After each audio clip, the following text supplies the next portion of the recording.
नमस्कार। मो मो चैनल झरका अक्रॉस विंडो एथि को आपण मान को हार्दिक स्वागत करुच्ची।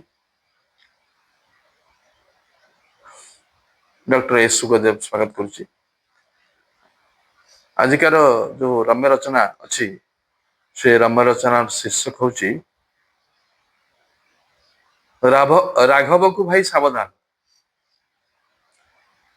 इठी आपण मान जो शीर्षक रही मु सब कहे मो रम्य कथन रे हसई मजई गोटे समाज भितर चलुवा असुविधा जिनस को पांच लोक को दर्शाइबा मोर सज्जन मान को दर्शाइबा तेणु राघव को भाई सावधान। इठी राघव किए कहीं सावधान हवा ये गोटे कथा आसूची मुझा भी आपको कहबी। एठी राघव कहले रामचंद्र रघुवंशर लोक कई नुहति से केते भल लोक थे केते बड़ राजा। रामचंद्र को कहा जाए मर्यादा पुरुष रामचंद्र तांकर राज्य कहा जाए राम राज्य ता आदर्श राज्य थिला। तेणु ये जो राघव से राघव ए रघुवंशीय नुहति से तार संपूर्ण एक अलग चरित्र माने तेरे अधिक अलंकार न लगे आम विषय को प्रवेश करवा जे एथि ए पछरे गोटे कहानी अच्छी सब गोटे छोट छोट कहानी में रखी था। से कहानी हूँ जड़े थिले गोटे व्यवसायी माछ व्यवसायी भल माछ व्यवसाय से करती अनेक पोखरी से काटिचंती एवं से माछ छाड़ती जाल एवं से जाल जो माछ आसे से माछ तो बिक्री करती एवं से तार इंडस्ट्री करी एंसिलरी इंडस्ट्री फिश पाउडर मध्य से बिक्री करती। तो सी केमिति हैरान होती गोटे थर तो से कथा ये कहानी अच्छी। इटी से जो भद्रलोक गोटे पोखरी केते गुड़े पोखरी ता भीतर गोटे पोखरी से रोही भाकुर जाल आनी छाड़ले आ से जो जाल को से गणती करके से तो बाजार रे बिक्री हुए से बाजार रे बिक्री हो जाल को छाड़िले तांगर हिसाब रहा मु एति जाल छाड़ली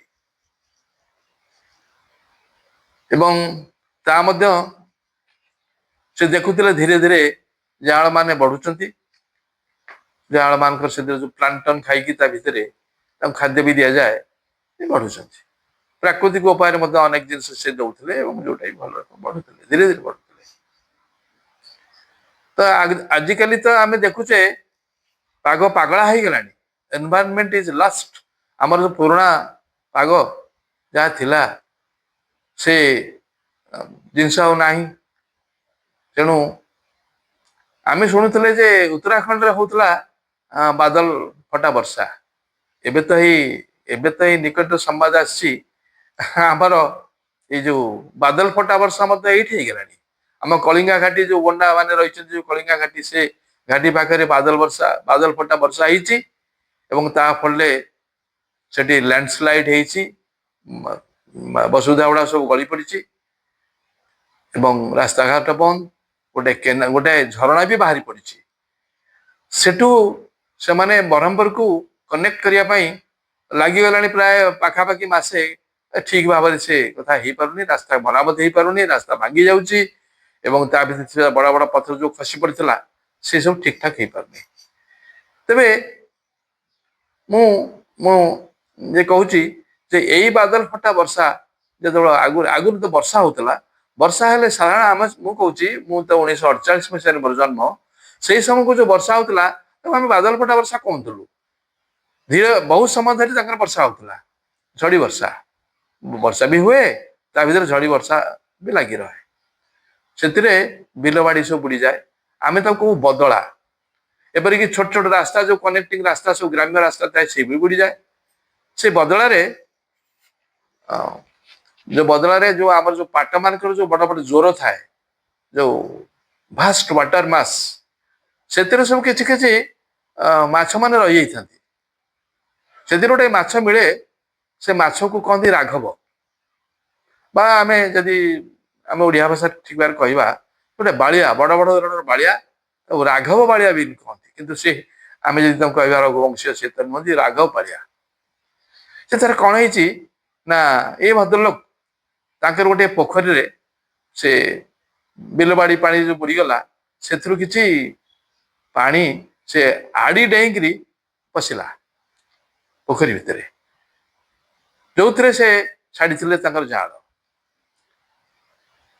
एवं से जो बड़ जो पाट सब रही गोटे पाट से देखा जाए जिते बड़े वर्षा पानीटा पशे सेपटे थी माछ मैंने जो पोखरी माछ था से मैंने नुआ पानी पाइले भारी खुशी हमें एवं से उठापी भी चेष्टा करती आएपटे जे जो पानी गुड़ा उछुड़ी जे पशे से बड़ बड़ माछ मैंने पशि जाती इठी जो गोटे बड़ बाड़िया पशि जाती पशिगला एमती चलला ये आ जानी पारुनी जे भर गोटे एत बड़ कांड हो गला गोटे गोटे राघव बाड़िया जा पशि जा समय आसला बेलू से देखिले जे तो माछ मैंने बढ़ीजे आम बर्तमान कमर्शियल पॉइंट ऑफ व्यू रु माछ काढ़ा माछ बाहर करवा जो फिश कैचिंग हम से बेचे बिक्री करेंगे एवं किसी जो माछ जालिया को लगे माछ जो धरिले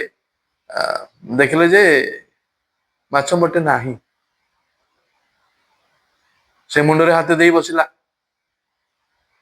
अरे ये कौन मु तो गणति करी एते पैसा खर्च करी बेपारटे करुच्ची ताधरे ये कथा कुआडे गला माछ मु तो 5000 जाल छाड़ी बर्तमान माने एक बार नगण्य माछ अच्छा नाही कहले भी चले देखागला जे से विराट बाड़िया बाहर ता मन भितर पशिला अरे ये जो बाड़िया तो ये तो शिकारी माछ ये तो मुझे छाड़ नी कि मन पड़ा जो बदला से जो बदला है जो बादल फटा वर्षा है आजिकल परिवेश खराब हो फल पाग पगड़ा हो फल जो बादल फटा वर्षा जहाँ आम ये नाला से हवा फल सब पानी गुड़ा सब अधिक हो जा बिल बाड़ी पानी आसिक पशिची से बाड़िया भी पशि तबे बर्तमान आम आसवा यही जिनसा को रिलेट करवा ये जो राघव जो आसिक माछ को खाई केवल राघव ही बचे आउ किए ना समस्ते चली जाता पेटर हजिगले सेमती ये समाज रे ये अनेक लोक मंद लोक अच्छा से लोक माने सब समाज बहु क्षयक्षति कर मनीषर मनीष पणियाटा नष्ट कर दौरान मनीषर पुराणा मूल्यबोध को नष्ट कर दौरान जो परिमाण में समाजटा सुस्थ होता से जिस हो पार तेणु सब मन भर गोटे आसे यही लोक मान आम जगवा उचित सज्जन मान कह जाए जदि तमें गोटा किसी देखुच भूलटा तमें यदि नीरवी जीव किसी न कह भी एक अपराध से कथा महाभारत युद्ध जिते द्रौपदी को उल्लग्न करा नीरव रही भीष्म यही प्रकार दोष सब्यस्त कराई तमें नीरव केमती रही तुम तो सज्जन थी तमें एक कथा कही हुए तो आउ कहीं उठी न था बाबद आउ वस्त्र हरण भी हो पार ना कहल केत बड़ अव्यापार हो गला सेमती आम मानक ये बाबद कहवा उचित कहले तो नाना प्रकार गोलमाल हो मनीष बुझा दरकार कहूनी 100 भाग लोक ठीक रे तादेह निश्चय किसी मंद लोक रे कि यथेष्ट परिमाण कम रहा दरकार से ये मंद बुद्धि प्रयोग न करवा उचित तेणु जो टाइटल टी आमर जे जो राघव को भाई सावधान ये राघव माने जो अच्छा आम समाज भितर राघव नामक आमर जो मनीष माने अच्छा से गणकर कथाटा को सब लोकंर कथाटा को नहीं पेट पूरे दौरान खाई दौरान सामाजिक उन्नति हो पारुनी ରାସ୍ତାଘାଟର ପଇସା ଜମକୁ ସବୁ ଚାଲି ଯାଉଛି ତାଙ୍କ ପେଟରେ। ଯୋଉ ରାସ୍ତାଟିଏ ପାଇଁ 3 କୋଟି ହେଇଛି ସେ 50 ଲକ୍ଷ ଟଙ୍କା ହେଇକି ଅବଶିଷ୍ଟ ଚାଲି ଯାଉଛି ତାଙ୍କ ପେଟରେ କି ତାଙ୍କର ଚଣ୍ଡୀ ଚାମୁଣ୍ଡାଙ୍କ ହାତରେ। ସେଟା ନ ହଉ। ତେଣୁ ଆମେ ସମସ୍ତେ ସେଥିପାଇଁ ସାବଧାନ ରହିବା ଦରକାର। ତେଣୁ ରାଘବଙ୍କୁ ଭାଇ ସାବଧାନ କହିଲେ ଯେ ଆମେ ମନ୍ଦ ଲୋକଙ୍କ ପ୍ରତି ସାବଧାନ ରହିବା। ଏହା ହିଁ ମୋର ଆଜିର ରମ୍ୟ ରଚନାର ଶୀର୍ଷକ ଥିଲା ଏବଂ ତାହା ହିଁ ମୁଁ ଆପଣଙ୍କୁ କହିଲି। ତେବେ ଏହି ସମ୍ପର୍କରେ ମୁଁ ଯୋଉ ସ୍ୱାଭାବିକ ଢଙ୍ଗରେ ଗୋଟେ ନିଜର ରଚନା କବିତା ରଚନା କରେ ମୁଁ ସେଇଟାକୁ କହିକି ମୋର ଏଇଟାକୁ ଶେଷ କରିବି। ସେ ତାର ଶୀର୍ଷକ ହଉଛି କବିତାର ଶୀର୍ଷକ ହଉଛି ହୃଦ ସୈତାନ ଓଠେ ମନ୍ଦହାସ। ଆମେ ସମାଜେ ସାମାଜିକ ପ୍ରାଣୀ ସମାଜର ହିତ ଲାଗି ସମାଜ ବଞ୍ଚିଲେ ସଭିଏ ବଞ୍ଚିବା କହନ୍ତି ଯେ ଅନୁଭବୀ। କିନ୍ତୁ ଚଳନ୍ତିକା ଯାହା ଘଟେ ଦେଖ କିଏ ବା ରଖିଛି ଟେକ। ଅନେକଙ୍କ ମଧ୍ୟରେ ଅନେକଙ୍କ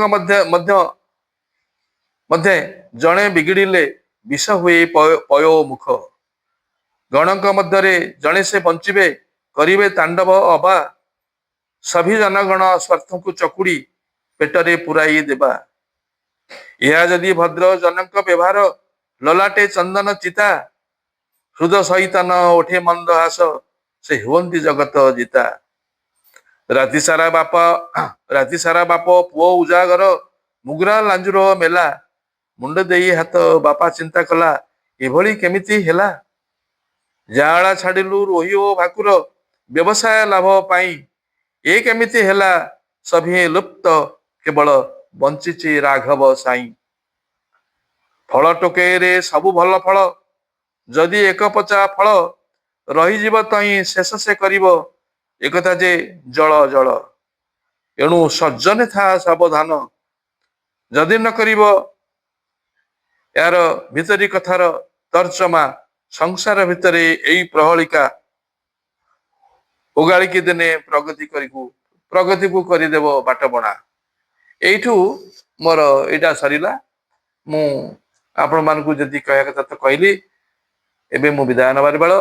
ଆପଣମାନେ ମୋର ପୂର୍ବ ପଡକାଷ୍ଟ ମାନଙ୍କରେ ରମ୍ୟ ଯୋଉ ପାରୋଡାଇଡ୍ ପଡକାଷ୍ଟ ସେଥିରେ ଆପଣମାନେ ଯଥେଷ୍ଟ ସହଯୋଗ ଦେଇଛନ୍ତି ମତେ ଶ୍ରଦ୍ଧା ଦେଇଛନ୍ତି ମତେ ଭଲ ପାଇବା ଦେଇଛନ୍ତି। ମୁଁ ଆପଣଙ୍କୁ ଶତ ଶତ ଧନ୍ୟବାଦ ଦଉଛି। ଯେହେତୁ ମୁଁ 80 ଆଡକୁ ଯାଉଛି ତେଣୁ ମୋର ନିଶ୍ଚିତ ଭାବରେ ଡିଜିଟାଲି ଭେରି ୱିକ୍। ମୁଁ ଆପଣମାନଙ୍କୁ ଠିକ ଭାବରେ ଦେଇପାରୁନି। ଆପଣଙ୍କୁ ଧନ୍ୟବାଦ ଏଇ ସବୁ ଚାଲିଛି ପିଲାମାନଙ୍କର। ତେଣୁ ଆପଣମାନଙ୍କୁ ମୁଁ ଏବେ ମୋର ଏଇଟାକୁ ଲାଇକ୍ କରିବା ଏବଂ ସବସ୍କ୍ରାଇବ କଥା କହି ଅନୁରୋଧ କରି ମୁଁ ଏଇଟାକୁ ଶେଷ କରିବି। ଜୟ ଜଗନ୍ନାଥ।